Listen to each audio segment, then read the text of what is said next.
Hello, hi, most welcome in STEM 47 where we are going to learn a fantastic lesson again to enhance our knowledge of English speaking and personality development with a lots of fun because we are STEM 47 जहाँ अब हर कोई बोलेगा अंग्रेजी में क्योंकि अंग्रेजी बोला हुआ बहुत आसान जैसे कि दाल भात का कौर है कि नहीं। तो चलिए समझते हैं आज का लेसन क्या है। आज का लेसन है हमारा at the restaurant 2। Restaurant lesson में जो लास्ट लेसन में हमने सीखा था उसका ये अपग्रेडेड वर्जन है, बड़ा भाई है। कुछ जो टॉपिक्स छूट गए थे वो यहाँ कवर होंगे।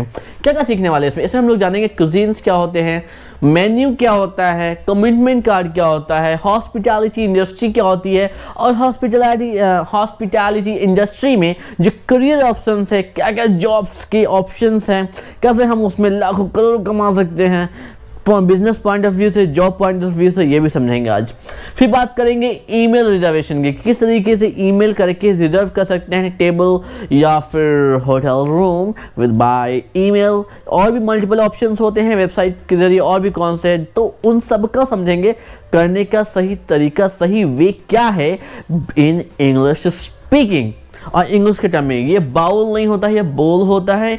Dos and don'ts of restaurant और होटल। होटल में जाने के बाद क्या हमारे डूज एंड डोंट्स होने चाहिए, क्या मैनर होना चाहिए, ये सारे एटिकेट्स के बारे में भी, रूल्स के बारे में, तमीज़ के बारे में भी, संस्कार के बारे में भी बात होगी आज के इस लेसन में।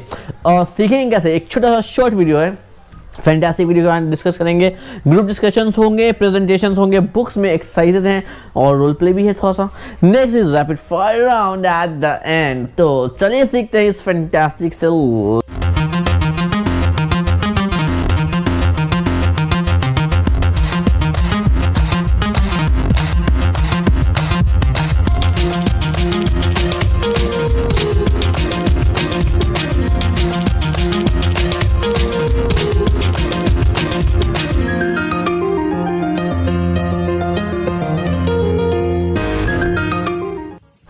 Thank you so much people for understanding this level of English and understanding the lesson which we are going to learn, and the first part of the restaurant lesson which you learned in the last video.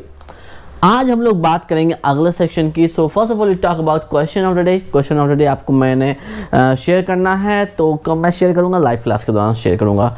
Next is clock partner activity. You know हम लोग clock partner activity कर चुके हैं, तो as in online it is not possible, but in offline class जब आप बैठेंगे तो आज एक डिफरेंट क्लॉक पार्टनर के साथ बैठेंगे, ठीक है। तो सेम क्लॉक पार्टनर्स के साथ नहीं बैठना है, be ready. Third thing, let's recap what did you learn in the last lesson at the restaurant 1? At the restaurant 1 में आपने क्या सीखा है ये आपको शेयर करना है इन वन सेंटेंस। पर्सनली आपने क्या सीखा है वो आपको शेयर करना है कि पर्सनली आपने क्या सीखा है। Please don't count and tell me the points of the last lesson, ठीक है। So let's learn something new today. So people, इस बिफोर कि मैं आपको बताऊं, आप मुझे बताएं हाउ इज स्टैमफोर्ड। ये तो सेंटेंस के रूप में लिखा हुआ है, स्टेटमेंट के रूप में लिखा हुआ है, लेकिन मैं क्वेश्चन के रूप में आपसे पूछ रहा हूँ। How is Stamford committed to provide wings and skills to enable students reach their career goals and personality development. कैसे स्टैमफोर्ड इंस्टीट्यूशन, ये ऑर्गेनाइजेशन जो है कमिटेड है, बहुत दृढ़ निश्चयी है, एकदम कसम खा के रखा है कि स्टूडेंट्स को पर देना है, क्या देना है, पंख लगा देना है। किस चीज़ का, स्किल्स का, क्वालिटी का, ताकि वो अपने करियर गोल्स, मतलब अपनी ज़िंदगी में जो करियर बनाना चाहते हैं उस करियर गोल को अचीव कर सकें, पर्सनालिटी डेवलपमेंट कर सकें। कैसे बोलना है, कैसे खड़े रहना है, कैसे लिखना है, कैसे बात करनी है, कैसे कॉन्वर्सेशन होनी चाहिए, ये सारी चीज़ें, कैसे इंटरव्यू क्रैक करना है, तो ये सारी चीज़ें आपको कैसे सिखाया जा रहा है या सिखाया जा रहा है कि नहीं सिखाया जा रहा है। सबसे पहला, are we teaching you skills by with the help of those skills can you achieve your career goals and personality development। क्या हम जो स्किल्स आपको सिखा रहे हैं इससे आप अपनी ज़िंदगी में, अपनी लाइफ में करियर अचीव कर सकते हो इन स्किल्स की मदद से। क्या स्टैमफोर्ड आपको हेल्प कर रहा है? Think for 10 seconds and write in the comment section right now. 10 seconds for this. I hope you're writing. I'm waiting for your reply. As soon as you answer in the comment section, I will reply.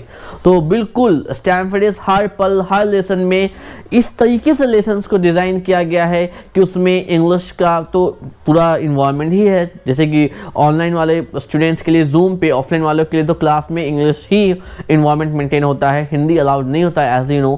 तो पहले तो English तो हमने सिखानी ही है, लेकिन उसके साथ जो हम टॉपिक्स आपको डील करते हैं वो आपके करियर से रिलेटेड होता है, पर्सनालिटी डेवलपमेंट से रिलेटेड होता है, कंप्यूटर से रिलेटेड होता है कई बार, और हम आपको टाइपिंग स्किल्स सिखा रहे हैं ताकि आप अपने करियर में एक बेस्ट लेवल पर पहुंच सको। How to give presentation, how to do group discussion, GD maximum interviews का पार्ट होता है, तो वो हम लोग डिस्कस करते हैं, रैपिड फायर राउंड करते हैं, सिंगिंग करते हैं, ताकि बेस्ट वे ऑफ टोन आप यूज़ कर सको, आपके अंदर एक अच्छी टोन आ सके इंग्लिश की। इसके लिए हम लोग सॉन्ग्स और मूवीज़ की हेल्प भी लेते हैं, मल्टीपल वीडियोस हैं जिसकी हेल्प ली जाती है। आपको ईमेल राइटिंग में सिखाने वाला हूँ बहुत जल्द।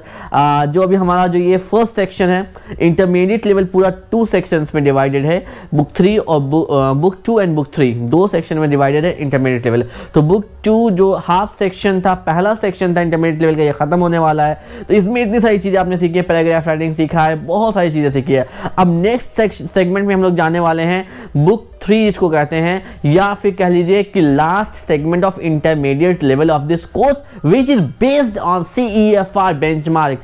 एमआई कोई नाम नहीं ले रहा, गूगल सर्च करके आप देख लो, CEFR बेंचमार्क पे आपको डिटेल्ड एनालिसिस मिलेगा, उनका डिटेल मिलेगा, क्योंकि ये जो कोर्स है फुल्ली CEFR बेंचमार्क पे डिज़ाइन है और पूरा एक इस तरीके से डिज़ाइन है कि हम इंडियंस, हमारे इंडिया मूल के बच्चे जो जिनकी मातृभाषा मदर टंग इंग्लिश नहीं है, वो भी इंग्लिश के फील्ड में ऑसम लेवल पे अपने करियर को अचीव कर सकें, और इंग्लिश की वजह से कभी भी उन्हें अपनी पर्सनल या प्रोफेशनल लाइफ में प्रॉब्लम क्रिएट ना हो। ठीक है, हमारा ये मकसद, हमारा ये टारगेट है, आपको कभी भी इंग्लिश के वजह से अपनी पर्सनल या प्रोफेशनल लाइफ में दिक्कत ना आए। पर्सनल लाइफ में कैसे इंग्लिश आएगी तो लोग कहेंगे वाह क्या बात है, बहुत अच्छा पढ़ा लिखा इंसान है, तो इज्जत मिलती है, रिस्पेक्ट मिलता है।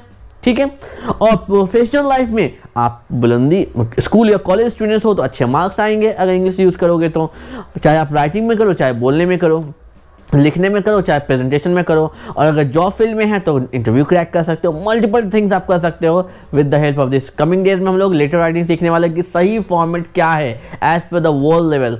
फिर हम लोग ईमेल राइटिंग सीखने वाले हैं, ईमेल लिखने का सही तरीका क्या है, कैसे ईमेल का यूज़ कर सकते हैं, और भी मल्टीपल थिंग्स हम लोग सीखने वाले, बहुत सारी चीज़ें। और एक नई मूवी स्टार्ट होने वाली है, नए सॉन्ग्स आने वाले हैं, नई स्टोरीज आने वाली है जो हम लोग करने वाले हैं अपकमिंग डेज में, जो कि हमारा लास्ट सेगमेंट है, मतलब सेकेंड हाफ है, second half of intermediate level होगा। ठीक है, I hope you understood this thing. So आपको अपनी अंडरस्टैंडिंग शेयर करनी है। आपको अगर ऐसा लगा है, फील होता है कि स्टैनफोर्ड आपकी करियर गोल और पर्सनैलिटी डेवलपमेंट में कामयाब होने में, सक्सेसफुल होने में हेल्प करता है, तो please answer it in the comment section before your live class. So dear students, now let's move towards the next section.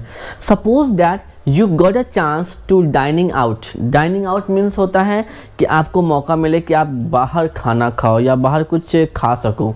Dining out मतलब ये सिर्फ खाना ही खाने के लिए हम जाएं, हम कुछ हल्का फुल्का भी खाने के लिए जा सकते हैं। ओके, तो suppose that you got a chance to dining out, then what would you like to order? तो आप क्या ऑर्डर करना पसंद करेंगे? Think for 10 seconds, right in the comment section now. लिखिए जल्दी जल्दी। सो अगर ये सवाल मुझसे होगा तो मैं क्या करूँगा? So first of all let's have a look on the question. What are the food items that you would order if you were dining out? अगर आपको मौका मिले कि आप बाहर जाकर खा सको। डाइनिंग आउट मतलब वर्ड नोट कर लीजिए, ये टर्म्स आपको याद होने चाहिए, समझ में आने चाहिए। डाइनिंग आउट मतलब बाहर जाके खाना खाने का मौका मिले, तो क्या खाना पसंद करोगे? मेरी बारी हो तो मैं सबसे पहले हल्का फुल्का अगर खाना होगा तो मैं खाऊंगा चाउमीन, मोमोज, नूडल्स, ये आइटम्स खाऊंगा, बड़े टेस्टी होते हैं, वो तीखी चटनी होती है ना, I would really like that. So next thing, अगर कुछ नॉन वेज भी खाना होगा तो आई वुड लाइक बिरयानी, ख्वाब, चिकन कढ़ाई, नहारी, तो ये चीज़ें मुझे पसंद आएंगी खाने में। तो यहाँ पे हमें एक चीज़ नोटिस किया होगा कि ये सारे फूड आइटम्स ना काफ़ी कॉमन है आपस में, और ये सारे फूड आइटम्स ना काफ़ी कॉमन है आपस में। आपने ये चीज़ नोटिस किया? तो जो सिमिलर काइंड्स ऑफ फूड्स होते हैं, जो किसी particular category, particular community, particular place से बिलोंग करती है तो वो उस जगह की कुजीन कहलाती है। तो इंग्लिश में एक वर्ड आता है कुजीन, इसको पढ़ते हैं कुजीन, कुजीन। तो कुजीन पढ़ते हैं CUISINES, कुजीन्स। कुजीन होता है, इसमें S लगा दिया तो कुजीन्स हो जाएगा, ठीक है। कुजीन मतलब ये होता है कि हम किसी पर्टिकुलर कम्युनिटी, जैसे कि मुगलई कुजीन, तो ये सारे जो फूड आइटम्स हैं ये बिलोंग करते हैं किसको, मुगलई कुजीन को। ये क्या है हमारा मुगलई कुजीन है। तो मुगलई कुजीन में बिरयानी आता है, कबाब आता है, चिकन कढ़ाई आता है, नहारी आता है, तो ऐसा ही कई और रेसिपीज हैं और सारे फूड आइटम्स हैं जो मुगलई कुजीन के अंदर आते हैं। अब आते हैं चाउमीन मोमोज की तरफ, तो ये भी एक कुजीन को बिलोंग करते हैं। It also belongs to one cuisine that is called Chinese cuisine. तो हमारा ये कौन सा है, चाइनीज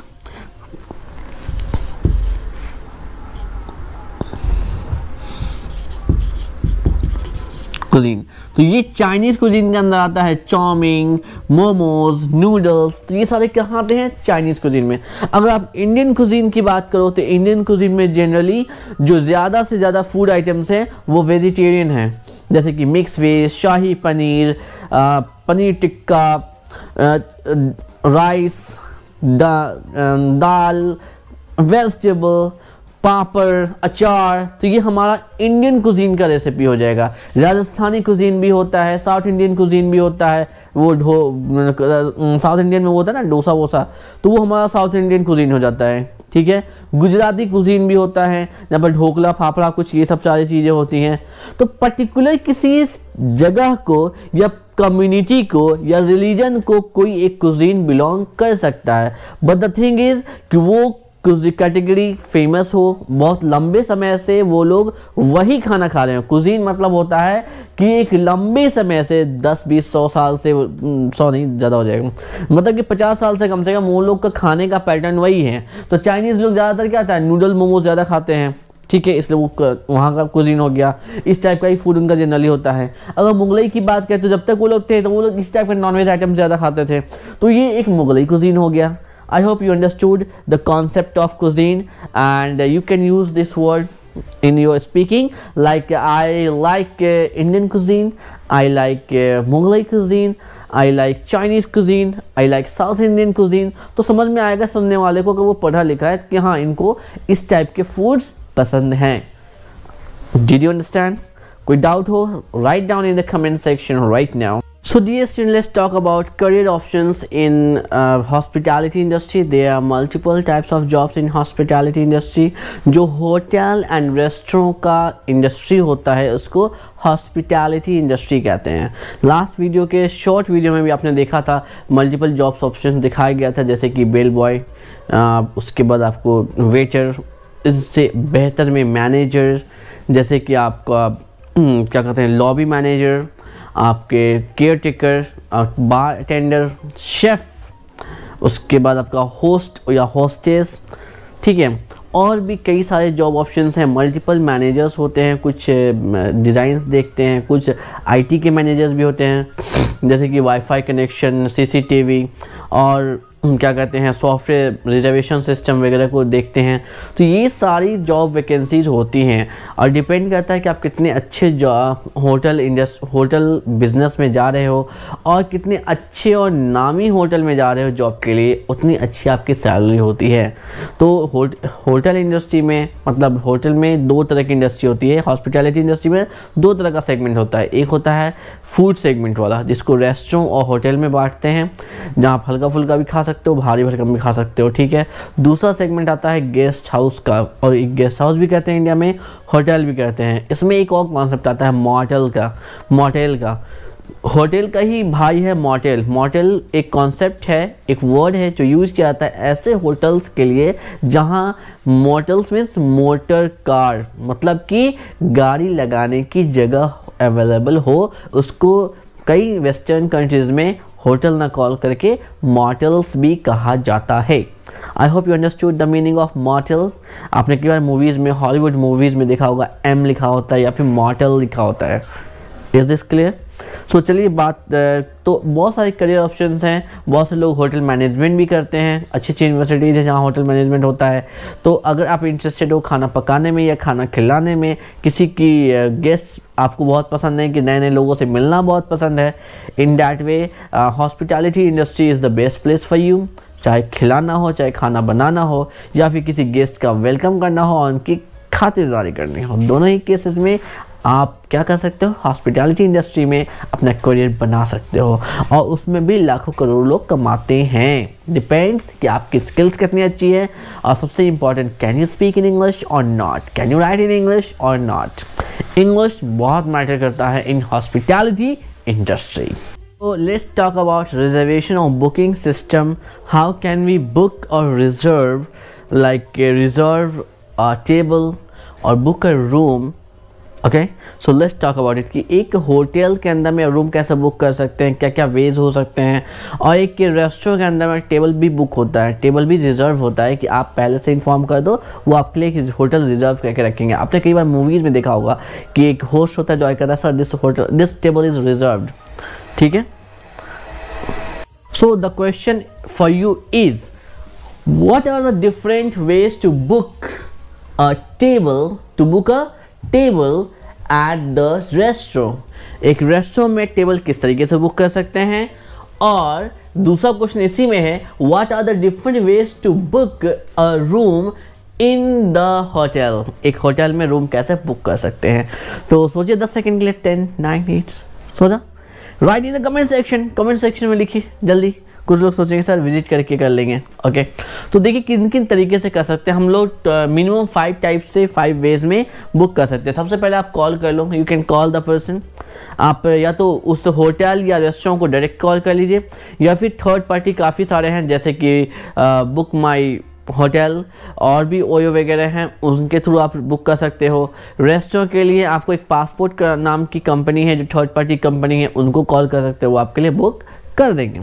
नेक्स्ट इज वेबसाइट और थर्ड पार्टी वेबसाइट। या तो आप डायरेक्ट उस होटल या रेस्टोरेंट की वेबसाइट पे विजिट करके वहाँ पे बुकिंग का ऑप्शन होता है, उससे बुक कर लो, या फिर आप थर्ड पार्टी वेबसाइट जैसे कोई ब्रोकर वाला वेबसाइट होता है ना, जैसे कि मेक माई ट्रिप इस टाइप के, तो वहाँ आप जाके बुक कर सकते हो, ठीक है।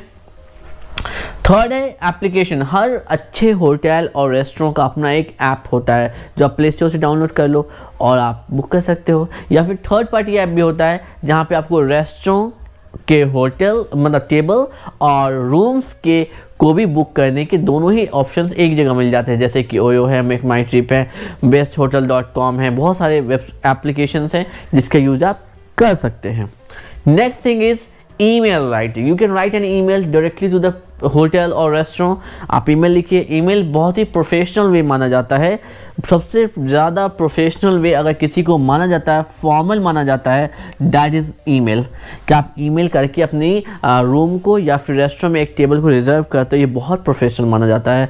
मतलब कि कोई भी कंपनी हो, ऑर्गेनाइजेशन हो, वो हमेशा ईमेल के थ्रू ही बुक करते हैं, ठीक है, क्योंकि इसमें प्रॉपर डॉक्यूमेंटेशन होता है, प्रॉपर डिटेल्स होती हैं, कहीं भी मिसगाइड होने के चांसेस नहीं होते हैं। विजिट कर सकते हो, फेस टू फेस भी बात कर सकते हो। ये तो सबसे लास्ट और सबसे पुराना तरीका है कि आप विजिट कर लो, फेस टू फेस बात कर लो, ठीक है। तो अब पॉइंट आता है, किसी भी तरीके से आप जाओ बुकिंग के लिए, चाहे वो रेस्टोरेंट में टेबल बुक करना हो या होटल में रूम बुक करना हो, हमारे पास कुछ क्वेश्चंस होने चाहिए प्रिपेयर्ड।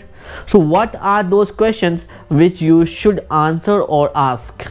कौन से वो कुछ क्वेश्चंस हैं जो आपको पूछने चाहिए या आपके पास उनके जवाब होने चाहिए। सोचिए 10 सेकेंड्स और लिखिए इन the comment section right now. I hope you created your own list of questions जो आपको आंसर करना है या फिर पूछना है। So very first question, who is making the reservation.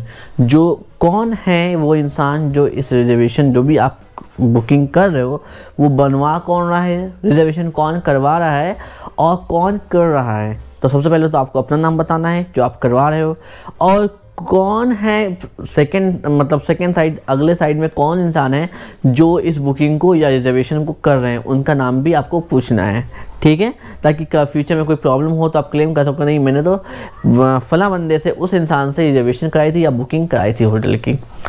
Next, when is the reservation for, date बहुत important है, डेट एंड टाइम आपको क्लियर होना चाहिए कि हाँ मुझे इस टाइम पे क्या आपके होटल या रेस्टोरेंट का टेबल खाली है, क्या मैं इस पर बुकिंग कर सकता हूँ, अगर हाँ तो ठीक है, तो डेट और टाइम भी आपका क्लियर होना चाहिए।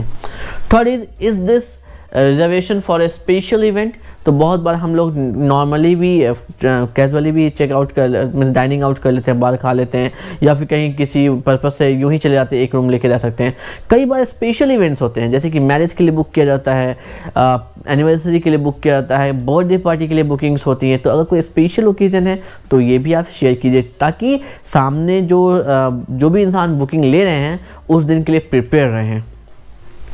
How many people should the restaurant expect, और ये भी आपको बताना है कि कितने लोग रेस्टोरेंट में या फिर होटल में आ सकते हैं। रेस्टोरेंट, होटल और रेस्टोरेंट, होटल या रेस्टोरेंट कितने लोग उम्मीद करें, ताकि आप जब number of people, number of guest बताएंगे तो उस according they will prepare their hotel और रेस्टोरेंट। अपने होटल और रेस्टोरेंट में उतने लोगों के लिए कम से कम इंतज़ाम, अरेंजमेंट्स वो लोग रखेंगे। So these are some very important 4 question, कम से कम इतने सवाल तो आपके पास होने ही चाहिए। इसके अलावा what is the cost, very very important, what is the cost, क्या कॉस्ट है, और is there any hidden charges, GST है नहीं है क्या है, तो ये सारे charges overall and final price आपको पूछना चाहिए। बार्गेनिंग इज योर राइट, आप बार्गेनिंग कर सकते हो, अगर वो 1 लाख बोल रहे हैं या फिर 10,000 बोल रहे हैं, whatever is the cost they are asking you, you can ask for some discount, you can ask from second thing, you can call multiple hotel और रेस्टोरेंट एंड आप कंपेरिजन कर सकते हो। अगर आप कोई बिगर इवेंट अरेंज करने जा रहे हो, like you are going to celebrate birthday party और एनिवर्सरी, या फिर अगर आप मैरिज पर्पज से बुकिंग कर रहे हो, तो मल्टीपल होटल्स को चेकआउट कीजिए, वहाँ जाकर देखिए कि कहाँ आपको बेटर ऑप्शंस मिल सकते हैं, बेटर ऑप्शंस कहाँ होगा, cheap and best. Okay, so people, now it's time for sitting in a small groups and we will work on our action plan। हमने जो action plan बनाया था previous lesson में, उस पे वो काम करना है, so that we could improve our area of improvement. जो हमारा एरिया ऑफ इम्प्रूवमेंट था, उस पर हम लोग वर्क कर सके, एरिया ऑफ वीकनेस पे भी वर्क कर सकें, तो सारी चीज़ों पे काम करना है। इसके लिए स्मॉल ग्रुप्स में बैठेंगे फॉर 20 मिनट्स के लिए बैठेंगे, फिर हम लोग ऑडियो वीडियो राउंड पे जाएंगे and we watch a fantastic video where native speaker who is the member of CEFR team, जो कि CEFR टीम के मेंबर हैं। They are telling us and they are training us on the etiquette. What do you understand by etiquette? This word is called etiquette. So what is etiquette? Etiquette होता क्या है? What is etiquette? I still remember जब मैं when I was working in take Mahindra इन नोएडा, जब take में working था तो एक मैंने बिना बताए छुट्टी मार ली थी। तो जब मैं लौटा तो मेरे मैनेजर ने कहा, अमित प्रसाद करके कुछ नाम था उनका, तो अमित ने कहा कि इजाज़ इज़ दिस एटिकेट? उस समय मुझे एटिकेट का मीनिंग नहीं पता था, तो मैंने कि ये क्या बोल रहा, कि गाली वाली तो नहीं दे रहा, पता नहीं क्या बोल रहा ये बंदा। तो थोड़ी सी फीलिंग बुरी भी लगी कि मैं तो, मतलब जब आप कुछ गलती करते हो तो आपको पता होता है कि you have done something wrong, तो कुछ अगले इंसान से कुछ गलत ही बोलने की उम्मीद करते हैं। तो उस टाइम पे मुझे एटिकेट के मीनिंग नहीं पता था, और जब मैंने सर्च किया then I find out that time that oh this was the meaning of etiquette. So इसको पढ़ते हैं एटिकेट, एटिकेट, एटिकेट। रिवाइज करें, प्रोनाउंस करें मेरे साथ ताकि आपको समझ में आए।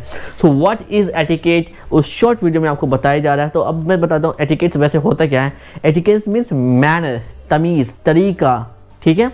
तो ये होता है एटिकेट। बेसिकली क्या होता है, मैनर क्या होता है। Etiquette means to follow some set of rules, कुछ सेट ऑफ रूल्स को हम लोग फॉलो करते हैं, उसको एटिकेट कहते हैं।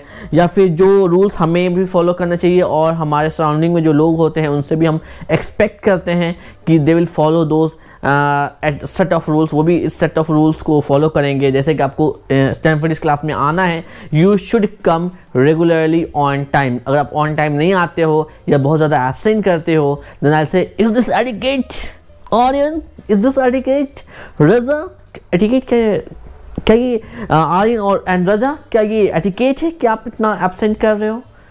तो मैं ये पूछ सकता हूँ, जैसे कि Roshni, is this etiquette, you are coming late every day, आप हर रोज़ लेट आते हो, क्या ये एटिकेट है? तो इसका मतलब क्या ये तमीज़ है, क्या ये तरीक़ा है इस पे? ओके, सो आप अपनी अंडरस्टैंडिंग शेयर करेंगे after watching that short video which I will send you along with this lesson. इस लेसन के साथ जो शॉर्ट वीडियो भेजूंगा उसको देखने के बाद आपको आंसर करने हैं कितने क्वेश्चंस? इन 4 क्वेश्चंस को। दूसरा सवाल है, why must we follow etiquette? हमें एटिकेट मतलब कि मैनर, तमीज़ या सेट ऑफ रूल्स को क्यों फॉलो करना चाहिए? I think it is very important to be disciplined to success in life, because the person who is disciplined, who follows etiquette, that person is more successful than the person who is not following any etiquette. It's I practically felt this thing कि जब लोग etiquette को follow करते हैं तो वो ज़्यादा कामयाब होते हैं और तभी वो कुछ बन पाते हैं। Next thing, which dining etiquette do you follow and which ones do you not? Why? अब उसमें कई डाइनिंग मतलब कि डाइनिंग टेबल पे या खाने की जगह पे बैठने पे कुछ एटिकेट्स हैं, कुछ तरीके हैं, कुछ मैनर हैं जो हमें फॉलो करने चाहिए। तो बहुत सारे बताए गए हैं उस शॉर्ट वीडियो में। आप देखने के बाद बताना कि आप कौन सा वाला फॉलो करते हो, which dining etiquette do you follow, कौन सा वाला आप फॉलो करते हो, and which ones do you not, और कौन कौन से हैं जिन्हें आप फॉलो नहीं करते हो और क्यों नहीं फॉलो करते, ये भी बताना है आपको। दूसरी चीज़, why must we not eat with our mouth open? कई लोग मुंह खोल के खाते हैं, तो क्या मुंह खोल के क्यों नहीं खाना चाहिए? कई बार पेरेंट्स, गार्जियन, मम्मी पापा बोलते हैं अरे मुंह बंद करके खा। तो क्यों कहते हैं कि मुंह बंद करके खा? हम खुले हुए मुंह से, ओपन माउथ से क्यों नहीं खा सकते हैं और क्यों नहीं खाना चाहिए? Please be ready to answer it. Next question, why must we not use cell phone while dining with others? किसी और, क्या अकेले भी? मेरे ख्याल से तो अकेले भी अब अगर आप खा रहे हो ना तो आपको सेल फोन यूज़ नहीं करना चाहिए। आजकल बहुत ही बैड हैबिट है, बहुत he really very bad habit है कि लोग अक्सर मोबाइल ऐसे टाइप करते रहते हैं या लिखते रहते हैं या देखते रहते हैं और यूँ खाना जाता रहता है, और यूँ मोबाइल को देखने के चक्कर में यहाँ चींटी, मकड़ी, मक्खी, मच्छर कुछ भी जा सकता है अंदर। सो कभी, और सबसे फेमस चीज़ बाल, हेयर, वो तो अक्सर होता है कई बार खाना में कई लोगों के, तो वो भी जा सकता है, और मक्खियाँ भी जा सकती है, चींटी भी जा सकती है। तो मोबाइल देख के तो बिल्कुल भी नहीं खाना चाहिए। But you are going to give your own reason why must we not use cell phone while dining with others? दूसरों के साथ खाते समय, खाना खाते समय हमें क्यों सेल फोन्स यूज नहीं करना चाहिए? Be ready with your fantastic answer to answer the life. Dear students, today is our restaurant lesson and it's the second part and the final part of this topic. So here we will discuss first of all menu. So what and how the menu of a hotel or restaurant looks like. एक hotel और restaurant की जो menu होता है वो किस तरीके से दिखता है, क्या कैटेगरीज होती हैं इसके अंदर, तो इस पर डिस्कस करने वाले हैं। ये चीज़ हम लोग यहाँ पे समझने वाले हैं। Okay, I hope this thing is clear to you. तो चलिए समझते हैं मेन्यू में आखिर है क्या क्या। सो मेन्यू में बेसिकली आपको 4 कैटेगरी मिलती है। पहला है lunch, second is desserts, third is dinner, fourth is beverages. इसके अलावा आइटम्स के नेम होते हैं और उसकी प्राइस, आइटम का नाम उसका प्राइस, आइटम का नाम उसका प्राइस, आइटम का नाम उसका प्राइस होता है लिखा हुआ। Is this clear? सो हमें क्या करना, what are we going to do? हमें जो चीज़ ऑर्डर करनी है वो चीज़ हम लोग ऑर्डर कर सकते हैं। आपको याद होगा मैंने फूड लेसन में बेसिक लेवल में बेवरेजेस क्या होता है, डेजर्ट क्या होता है, लंच क्या होता है, डिनर क्या होता है वो समझा चुका हूँ, पढ़ा चुका हूँ। अगर आपने नहीं समझा है, नहीं पढ़ा है ध्यान से, तो प्लीज़ नीचे लिंक है फूड लेसन का, उसको गो थ्रू कर लो, एक बार आप देख लो। 30 मिनट्स लगेगा टाइम, और 15 to 30 मिनट्स में आपको डाउट्स क्लियर हो जाएगा, क्योंकि बहुत सारी चीज़ें होती हैं। मेन कोर्स होता है, और अच्छे होटल्स में आप अगर जाएंगे, रेस्टोरेंट में जाएंगे, तो वहाँ पे आपको मेन कोर्स का भी ऑप्शन मिलता है लंच डिनर के अलावा। उसके अंदर और कैटेगरीज बने हुई आपको दिखेगी। बेवरेजेस बेसिकली होता है ड्रिंकेबल आइटम्स को कहते हैं। डेजर्ट मतलब कुछ मीठा हो जाए, जैसे कि chocolate, orange, gulab jamun and all, ice cream, ये सब डेजर्ट में आता है। बेवरेजेस में कोल्ड ड्रिंक, जूस, ये सारी चीज़ें आपका बेवरेजेस में आता है। लंच में अच्छा ढंग से भरपूर खाना, और डिनर में, डिनर हमेशा लंच से थोड़ा कम होता है, ठीक है। डिनर मतलब रात का खाना, लंच मतलब दिन का खाना। I hope this thing is clear to you. Now please have a look. So people, this is Indian food setting of a table, और ये वाला जो कैटेगरी है ये नॉन इंडियन फूड का है। तो इंडियन फूड में क्या होता है, जनरली हमारे वेजिटेरियन जो डिशेस होते हैं वो ज़्यादा होते हैं और वेजिटेरियंस ही होते हैं। और नॉन इंडियन में क्या होता है, generally most of the non Indian में नॉन वेज ज़्यादा आइटम होता है। तो आप देख सकते हो दोनों ही टेबल सेटिंग में काफ़ी डिफरेंस भी है।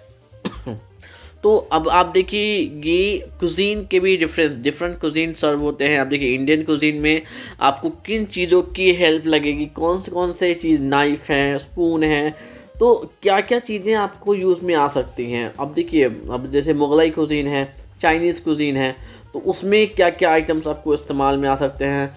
जैसे गल्फ़ कुजीन है, सऊदियन कुजीन है, तो उन सब में आपको क्या क्या लग सकता है। तो ये सारी चीज़ें हैं जो आप, और वेस्टर्न कुजीन में अगर आप जाइएगा तो ये देखिए मतलब ड्रिंक के लिए होता है, अल्कोहल ड्रिंक के लिए होता है ये वाला जनरली।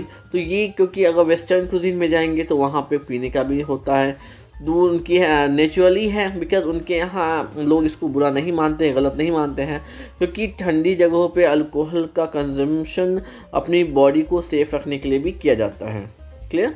तो जिस तरह की कुजीन आप खाओगे, जिस तरीके का फूड आइटम्स आप खाओगे, उस तरीके का आपका फूड मतलब कटेट्स लगेगा, मतलब कि कॉकरीज लगेगी, और उस तरीके के प्लेट्स, नाइफ वगैरह लगेंगे, और उसी तरह की आपकी टेबल सेटिंग होगी। टेबल सेटिंग देख के भी हम समझ सकते हैं कि हम कौन सा कुजीन खा सकते हैं, कौन खाने वाले वेजिटेरियन है या नॉन वेजिटेरियन है। इस this clear.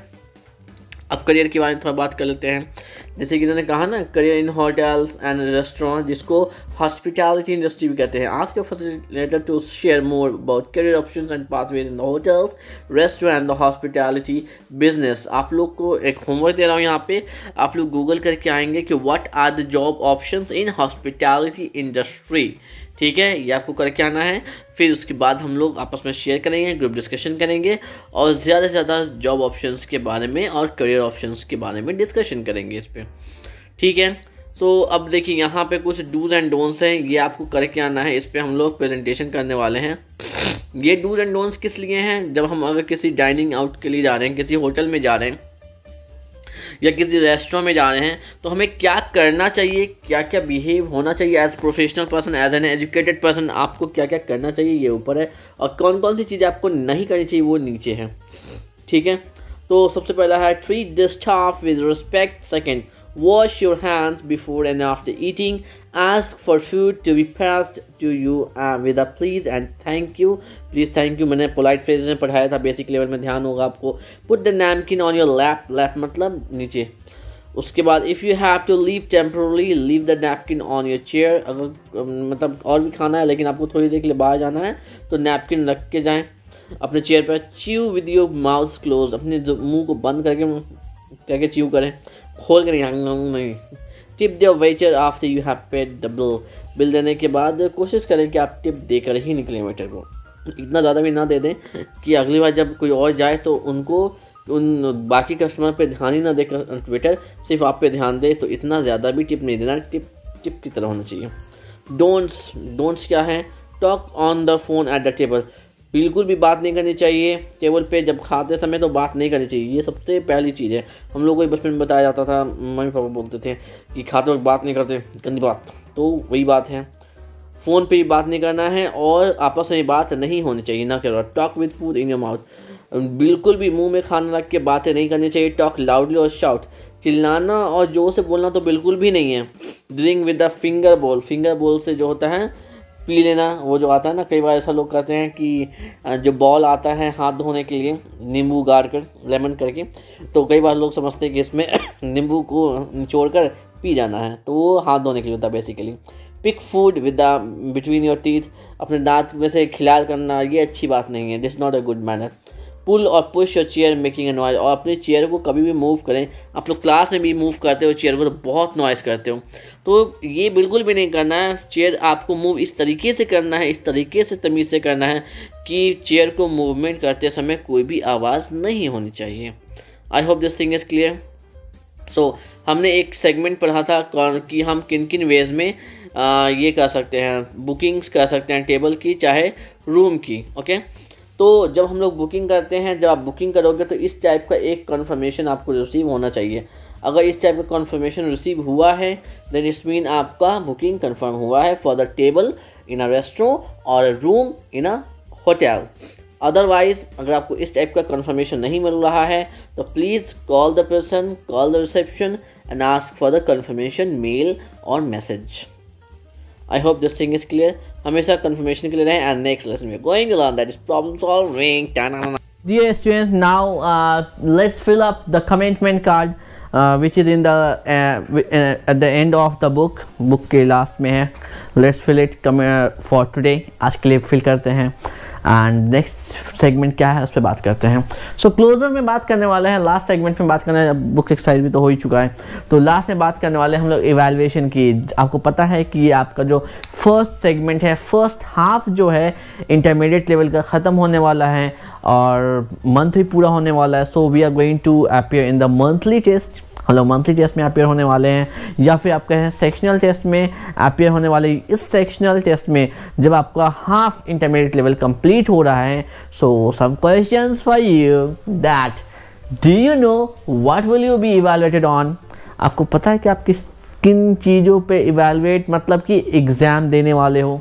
How will you be evaluated, आपको कैसे इवैल्यूएट किया जाएगा और पता लगाया जाएगा कि आपने कितना सीखा, क्या क्या सीखा, आपसे क्या क्या पूछा जाएगा, कौन कौन से सेगमेंट्स पे आपके एग्ज़ाम होने वाले हैं, टेस्ट होने वाले हैं। How ready do you feel for evaluation, आप खुद को एग्ज़ाम के लिए, इवैल्यूएशन के लिए कितना तैयार फील कर रहे हो कि हाँ सर कल ही ले लो ना, ऐसी वाली फीलिंग है याद नहीं सर अभी रहने दो, थोड़ा रिवीजन वगैरह कर लेते हैं फिर। तो कैसी फीलिंग है आपके अंदर। Next, Do you have any question or concern about evaluation? क्या evaluation जो एग्ज़ाम होने वाला है उससे रिलेटेड कोई क्वेश्चन है आपके दिमाग में या कंसर्न, चिंता कुछ हो रही है या कोई बात आ रही है तो please ask in the comment section.